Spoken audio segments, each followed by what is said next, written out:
루이 에볼리라는 벨기에 출신의 작가가 있습니다. 이분이 쓴 책 중에 사람에게 비는 하나님이라고 하는 책이 1968년도에 출판이 되었는데, 그 내용을 보면 하나님은 우리가 하나님께 무엇을 어떻게 해달라고, 많은 것을 달라고 기도를 해도 더 이상 기도에 응답할 수 없다라고 책에 기록을 합니다. 왜냐하면 하나님은 모든 것을 이미 다 주셨기 때문에 더 줄 것이 남아있지 않다는 것입니다.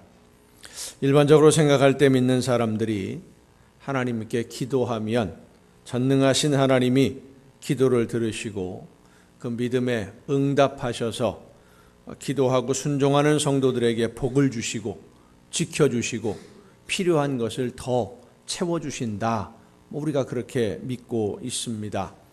그런데 이 에볼리라고 하는 작가는 하나님은 더 이상 주실 것이 없다, 다 주셨기 때문에, 하나님이 모든 것을 다 주셨다면 우리는 모든 것을 다 받은 사람들입니다. 그런데 우리는 아직 받지 못한 것이 많다고 생각을 합니다. 생각해 보십시다. 하나님은 다 주셨는데 나는 받지 못했다면 어떻게 된 겁니까? 주는 분은 다 주셨다는데 받을 사람은 못 받았답니다. 중간에 이게 배달 사고가 난 거예요? 어디로 사라졌습니까? 아닙니다. 받기는 다 받았는데, 넘치게 받았는데 내가 받은 것이 무엇인지 모르고 있는 거예요. 참 중요한 말씀입니다. 하나님은 나에게 필요한 것을 다 주셨는데 나는 내가 필요한 것을 받지 못했다고 생각하고 있어요. 그래서 하나님이 왜 나에게 안 주시느냐고 늘 불평하고 원망하면서 나보다 더 많이 받은 것 같은 사람들을 부러워하면서 살고 있는데, 사실은 이미 받을 거 다 받았다는 거예요. 받았는데 내가 받은 것이 무엇인지, 어디에 사용해야 되는 것인지, 어떻게 사용해야 되는지를 몰라요. 그래서 받기는 다 받아놓고 창고 깊숙한 곳에서 먼지만 쌓여가고 있습니다. 마태복음 25장에 보면 종들에게 달란트를 맡기고 먼 길을 떠나는 주인의 비유가 있습니다. 이 비유에 보면 주인이 종들에게 달란트를 맡깁니다. 5달란트, 2달란트, 1달란트. 우리가 잘 알고 있는 내용입니다마는 1달란트 맡았던 종은 땅을 파고 그 1달란트를 묻어두었다가 주인이 돌아와서 계산을 할 때 그것을 그대로 가지고 옵니다. 그 종의 결말이 어떻게 됩니까? 있는 거 다 빼앗기고 쫓겨나게 되지요. 이 종이 1달란트를 왜 땅에 묻어두었습니까? 예수님의 말씀에 보면 이 종이 이렇게 대답을 합니다. 주인이여, 당신은 굳은 사람이라 심지 않은 데서 거두고 해치지 않은 데서 모으는 줄을 내가 알았으므로 두려워하여 나가서 당신의 달란트를 땅에 감추어 두었었나이다. 보소서, 당신의 것을 가지셨나이다. 여러 가지로 그 이유를 설명할 수 있겠습니다만은 간단하게 표현하면 그렇습니다. 이 1달란트로 무엇을 어떻게 해야 할지를 몰라서 그대로 두었다가 그대로 가지고 온 거예요. 이 종은 주인에게 손해를 안 입히는 것이 목적이었어요. 그런데 주인은 손해를 보느냐 이익을 얻느냐, 이게 중요한 게 아니라 맡겨두었으면 그것을 활용하라고 맡겨둔 겁니다. 사용을 해라, 써봐라 이거예요. 묵혀두지 말고 사용을 해라. 하나님이 나에게 주신 것을 하나님이 원하시는 목적대로 잘 활용을 해서 열매 맺기를 기다리시는데, 깊이 묻어두었어요. 때로는 내가 받은 것이 무엇인지도 모르는 채. 이 시간 우리에게 주시는 말씀을 들으면서 성령의 역사하심으로 내가 받은 것이 무엇인지를 발견하고 그것을 어떻게 활용해야만 하나님이 기뻐하시는 열매를 맺을 수 있게 될지 성령께서 말씀하시는 음성을 듣는 귀한 은혜의 시간이 될 수 있기를 간절히 바랍니다. 오늘 본문 말씀은 예수님이 십자가를 지기 위해서 유월절을 앞두고 예루살렘으로 가셨을 때 있었던 일입니다. 예루살렘에서 말씀을 전하시는 예수님에게 바리새인들, 서기관들, 제사장들이 번갈아 와서 질문을 합니다. 바리새인들이 예수님을 함정에 빠뜨리려고 가이사에게, 로마의 황제에게 세금을 바치는 문제를 가지고 질문을 합니다. 그리고 그 다음 날에는 사두개인들이 찾아와서 부활의 문제에 대해서 7 형제가 있는데 첫째가 장가들었다가 자녀가 없이 죽어서 둘째가 또 그 형수하고 결혼을 하고 7째까지 그렇게 살다가 자녀가 없이 죽었다면 부활하면 누구의 아내가 되겠습니까? 참 곤란한 질문이죠. 궁금해서 묻는 것이 아니라 대답하기 곤란한 질문을 해서 예수님을 함정에 빠뜨리고 고소할 죄를 만들기 위한 그런 질문들이었습니다. 수없이 쏟아지는 질문들에 대답하시던 예수님이 바리새인들과 사두개인들의 그 속셈을 다 아시고 꾸짖기 시작하는 내용이 마태복음 23장 1절부터 36절까지 기록이 됩니다. 그 내용에 보면 화 있을진저 바리새인들, 서기관들, 외식하는 자들 화 있을진저라고는 말이 7번이나 나와요. 그리고 마지막에 가서는 뭐라고까지 말씀하시느냐 하면 독사의 새끼들아 하고 얘기합니다. 엄청난 책망이죠. 예수님이 바리새인이나 사두개인들과 이렇게 과격하게 부딪혀서 공격하신 적이 없어요. 직설적으로 이렇게 표현하신 적이 없어요. 그런데 십자가가 바로 눈앞에 있는데 온 세상 모든 사람들을 구원하시려는 하나님의 계획을 따라서 이제 예수님이 고난을 당할 시간이 다가오고 있는데 예수님이 십자가의 제물이 될 시간이 다가오는데 하나님의 그 사랑의 마음을 알지 못하고 사랑으로 이 세상에 오신 예수님을 공격하고 자기들이 누리고 있었던 기득권을 지키기 위해서 모함을 하는 바리새인들, 사두개인들, 당시 유대 나라의 사회 지도층이고 권력이 있는 사람들을 향해서 예수님이 직설적으로 표현을 합니다. 비유로 돌려서 말씀하시지 않았습니다. 더 이상 기다려줄 시간이 없었기 때문입니다. 그리고는 예루살렘을 향하여 안타까운 심정을 토하는 말씀이 오늘 본문 말씀이에요. 예루살렘아, 예루살렘아, 선지자들을 죽이고 내게 파송된 자들을 돌로 치는 자여, 암탉이 그 새끼를 날개 아래에 모음같이 내가 네 자녀를 모으려 한 일이 몇 번이더냐. 그러나 너희가 원하지 아니하였도다. 보라, 너희 집이 황폐하여 버려진 바 되리라. 내가 너희에게 이르노니 이제부터 너희는 찬송하리로다. 주의 이름으로 오시는 이여 할 때까지 나를 보지 못하리라. 돌아와야 되는데, 하나님의 말씀 앞에 바로 서야 되는데 왜 안 돌아오느냐?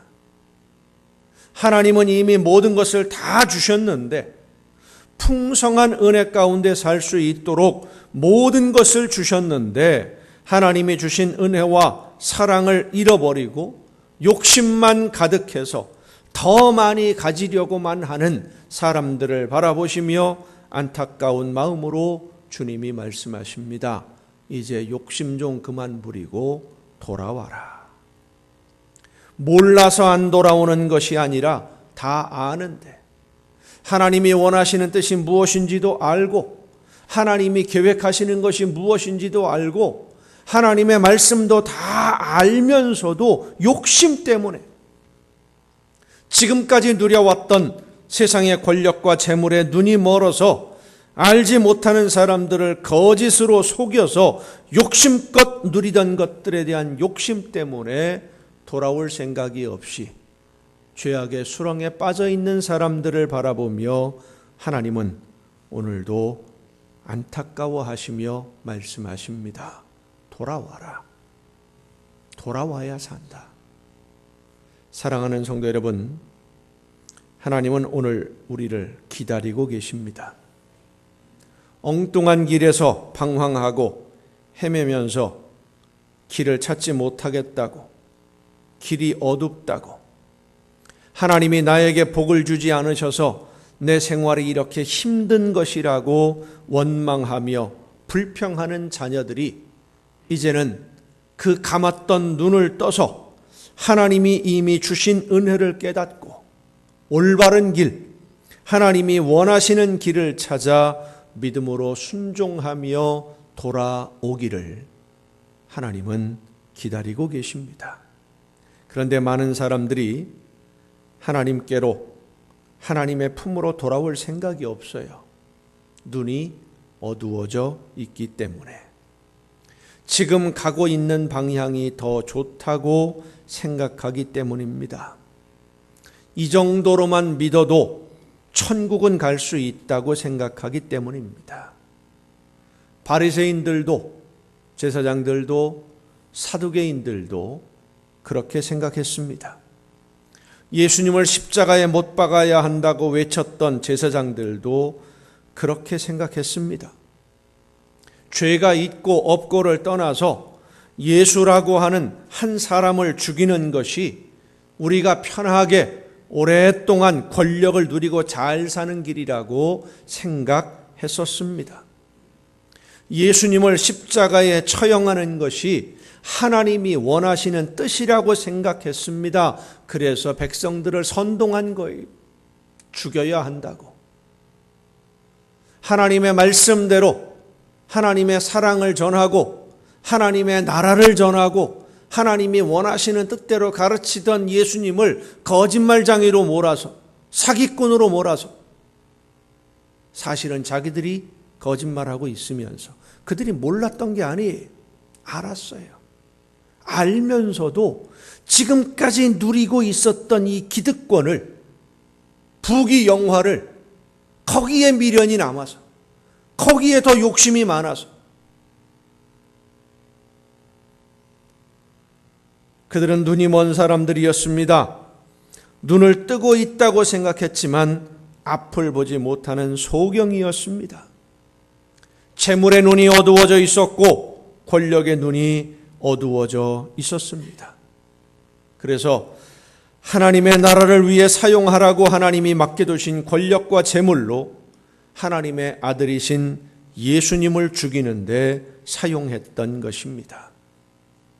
예수님의 말씀처럼 돌아오려면 하나님의 품으로 돌아와서 하나님이 주신 모든 은혜와 사랑을 풍성하게 누리는 복된 신앙생활을 하려면 우리의 눈을 떠야 됩니다. 지금 내가 가는 길이 어떤 길인지를 알아야 돼요. 눈을 떠서 길을 보고 찾아야 돼요. 산에 가서 길을 잃어버리면 살 수 있는 제일 좋은 방법이 산 위로 가장 높은 곳으로 올라가야 된다고 합니다.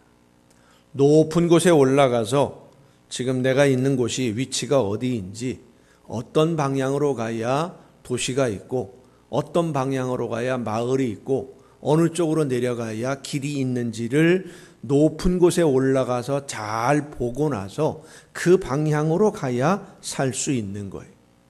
그런데 이 산을 모르는 사람들은 길을 잃어버리면 급한 마음에 무조건 밑으로만 내려가려고 하다가 길을 더 잃어버리게 되고 지쳐서 그만 목숨을 잃는 경우들이 많다고 합니다. 지금 우리가 가는 길, 내 인생의 방향이 어느 방향인지, 무엇을 위해 살고 있는지 우리의 영적인 눈을 떠서 바라볼 수 있어야 됩니다. 그리고 하나님이 원하시는 방향에서 벗어나 있으면 빨리 방향을 돌이켜 하나님이 원하시는 방향으로, 하나님이 기뻐하시는 방향으로 우리의 인생의 발걸음을 돌려야 될 줄로 믿습니다. 또한 하나님이 나에게 주신 것을 무엇을 위해 사용하고 있는지 우리 자신을 돌아보아야 됩니다. 하나님이 나에게 맡겨두신 것은 하나님의 나라를 위해 사용하라고 맡겨두신 것들이에요.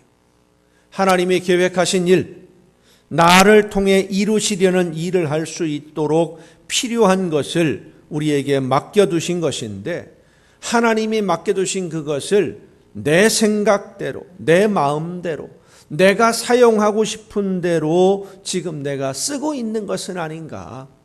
우리 자신을 돌아봐야 돼. 내 욕심을 따라서 내가 원하는 일을 위해 사용하고 있으면 하나님의 것을 도둑질하는 것입니다. 도둑질하던 생활에서 돌아서야 됩니다. 며칠 전에 청담동의 주식 부자로 알려졌던 한 사람의 부모가 살해를 당했어요. 주식 투자를 통해서 돈을 벌게 해주겠다고 수백억을 끌어모았는데 횡령을 해버렸습니다. 수많은 사람들이 빼앗기고 잃어버리고 거짓으로 사기를 당해서 눈물을 흘려요. 감옥에 갇혀 있는데 그 사람이 감옥에 가기 전까지만 해도 남의 돈을 내 것처럼 사용하면서 비싼 외제차 끌고 다니고 방송에도 나오고 그랬어요. 좋은 집에 살면서 비싼 외제차 끌고 다니면서 자랑을 했는데 알고 보니까 그게 다 남의 돈이에요. 주식 투자를 해서 돈 벌어주겠다고 끌어모아서 자기 것처럼 사용했어요. 그 부모가 살해를 당한 것도 알고 보면 뷰가티, 이름도 잘 발음이 잘 안 돼요. 뷰가티라고 하는 무지하게 비싼 차례입니다. 차 한 대에 15억이라니까. 그 차를 중고차로 팔았는데 15억이래요. 새 차도 아니고. 15억짜리 차를 팔아서 현찰 5억을 가방에 담아가지고 집에 왔는데 그걸 노리고 범인이 들어왔어요. 어떻게 소식을 알았는지. 내 것이 아닌데 내 것처럼 사용한 거지요. 예수님이 말씀하십니다. 보라, 너희 집이 황폐하여 버려진 바 되리라. 바른 길을 찾지 못하면, 하나님의 품으로 돌아오지 않으면 버려지게 되고 우리의 인생은 황폐해질 수밖에 없습니다. 예수님은 버려지고 황폐해지지 않도록 바른 길, 하나님이 기뻐하시는 방향으로 우리 모두를 인도하시기 위해 이 세상에 오셨고 십자가를 지셨습니다. 그리고 오늘 우리에게 말씀하십니다. 돌아와라. 돌아오기만 해라. 지금까지 어떤 상황에 있었든, 어떤 죄를 범했든, 어떤 잘못을 범했든 이야기하지 않을 테니까, 책임 따지지 않을 테니까 돌아오기만 해라. 욕심으로 눈이 어두워져 세상으로만 향하는 걸음을 돌이켜서 하나님의 품으로 돌아와라. 안타까운 심정으로 우리를 부르시고 기다리시는 주님의 품으로, 하나님의 품으로 돌아서야 됩니다. 나는 잘하고 있다고 안심해서는 안 됩니다. 나는 잘 믿고 있다고 마음 놓아서는 안 됩니다. 날마다 나를 돌아보아야 됩니다. 말씀에 비추어 나를 점검해야 됩니다. 하나님은 우리를 강제로 끌고 가시지는 않습니다. 가기 싫은 길 억지로 끌고 가시지 않아요. 우리 스스로가 자원해서 기쁘게 순종하기를 기다리고 계십니다. 지금 농촌에서는 거의 농사 지을 때 소를 잘 사용하지 않습니다만은 한 20, 30년 전만 해도 대부분의 농가에서 소를 사용해서 논밭 갈고 수레에 짐을 실어서 나르곤 했습니다. 그런데 이 소를 농사에 도구로 사용하려면은요, 반드시 필요한 절차가 하나 있습니다. 코에 구멍을 뚫어서 콧뚜레를 꿰입니다. 콧뚜레를 꿰지 않으면은요, 이 소가 말을 안 들어요. 그런데 여러분, 코에 구멍을 뚫어서 고리를 꿰인다. 얼마나 아픈지. 혹시 어렸을 때 콧뚜레 꿰는 거 보신 적 있으십니까? 아직 송아지였을 때 힘이 있을 때는 못 뚫어요. 아직 힘이 없을 때, 약할 때 힘 약한 소를요, 그냥 세워놓고 뚫으면 이게 난리가 나니까 꽁꽁 묶어요. 꼼짝을 못하도록. 목을 다 묶어놓고 큰 기둥에 딱 묶어놓고 꼼짝 못하게 해놓고 코를 그냥 사정없이 뚫어요. 불에 달구어서 나무를. 얼마나 아프겠어요. 코를 뚫는 것도 아프지만 그 뚫린 구멍에 나무 고리를 달아서 주인이 줄을 잡고요, 탁 잡아 당기면은요, 코가 확 제껴지는 거예요. 그거 얼마나 아파요. 만약 소가 코에 구멍을 뚫지 않아도 말을 잘 들어서 농사 짓는 데 도움이 된다면 굳이 소에게 아픔을 줄 이유가 없어요. 그런데 말을 안 들으니까. 뚫지 않으면 말을 안 들으니까. 그렇습니다. 억지로 일을 하게 하려면 고통을 줄 수밖에 없는 거예요. 여러분, 우리를 사랑하시는 하나님은 우리 코를 꿰어서 끌고 다니시는 분이 아닙니다. 세상에 어떤 부모가 자녀의 코를 꿰어서 끌고 다니면서 우리 아이는 말을 잘 듣는 착한 아이라고 자랑을 하겠습니까? 하나님은 우리를 기계처럼 로봇처럼 다루지 않습니다. 스스로 판단하고 자원해서 기쁜 마음으로 하나님이 원하시는 뜻대로 순종하기를 기다리십니다. 그리고 순종하는 자녀들에게 이미 다 주셨지만, 필요한 것 넘치도록 주셨지만, 그러나 하나님의 말씀을 따라 순종하는 자녀들에게 더 많은 것을 주시기 위해 오늘도 준비하고 기다리시는 우리의 아버지이십니다. 로마서는 우리에게 말씀해 주십니다. 자기 아들을 아끼지 아니하시고 우리 모든 사람을 위하여 내주신 이가 어찌 그 아들과 함께 모든 것을 우리에게 주시지 아니하겠느냐. 그렇습니다. 하나님은 우리에게 모든 것을 이미 충분하게 주셨어요. 그러나 더 많은 것을 주시기 위해서 돌아오기를 기다리고 계십니다. 지금 내가 하나님의 말씀을 따라서 하나님께서 원하시는 일을 하는 것을 기준으로 본다면 하나님께서 나에게 주신 것만큼 우리는 일 안 하고 있어요. 하나님의 나라를 위해서 내가 받은 것만큼 일 안 해요. 하나님의 나라를 위해서 일하는 것보다 내가 받은 것이 훨씬 더 많아요. 그런데도 우리는 부족하다고 이야기합니다.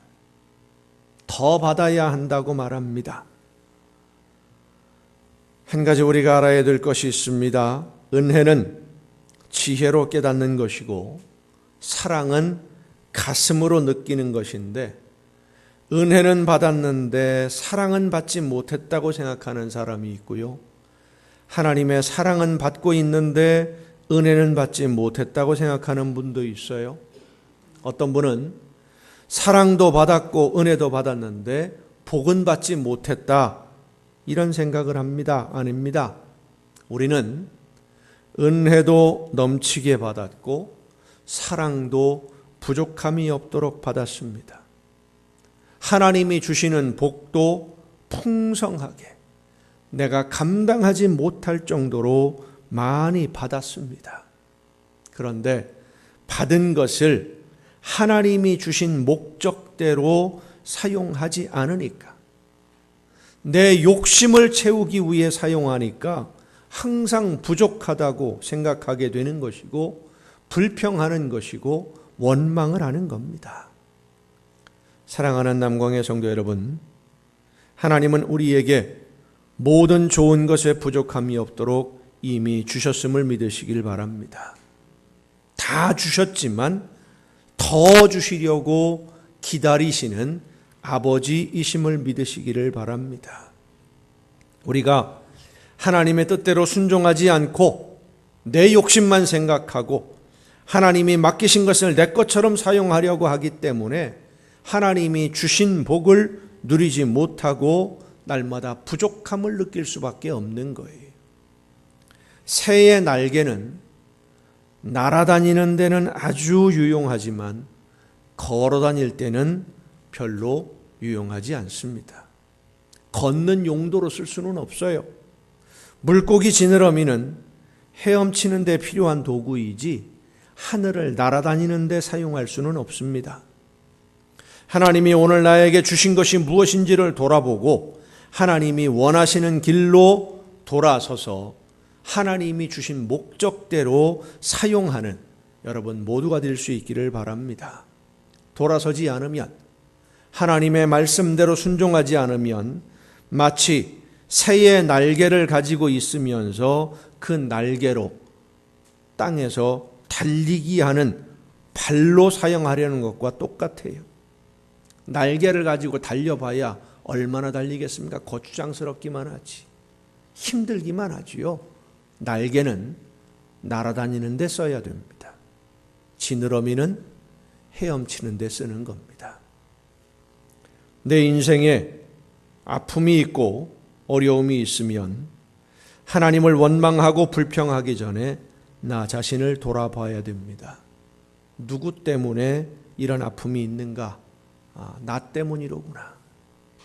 내가 하나님이 나에게 맡기신 것을 바르게 사용하지 않아서, 하나님이 원하시는 방향으로 내가 가지 않으니까, 하나님이 하라는 일을 하지 않으니까 이렇게 어려움이 생기는구나. 이것을 깨달아 아는 것이 은혜입니다. 그게 바로 은혜예요. 은혜를 받았다라고 하는 것이 성령의 은사를 받아서 방언을 하고 예언을 하고 이런 것만이 은혜가 아닙니다. 내가 문제로구나. 내가 방향을 잘못 잡았구나. 그런데도 하나님이 나를 기다려주시는구나.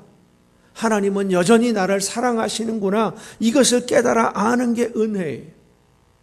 너 때문이다, 네가 문제다라는 바깥으로 향하는 시선을 돌려서 내 안에 나에게 문제가 있음을 깨닫고 하나님이 원하시는 방향으로 돌아서서 하나님의 품 안에서 평안과 행복을 누리며 이 세상 모든 사람들에게 하나님이 주신 이 놀라운 은혜를, 그 놀라운 축복을 마음껏 자랑하는 여러분 모두가 될 수 있기를 예수님의 이름으로 축원합니다.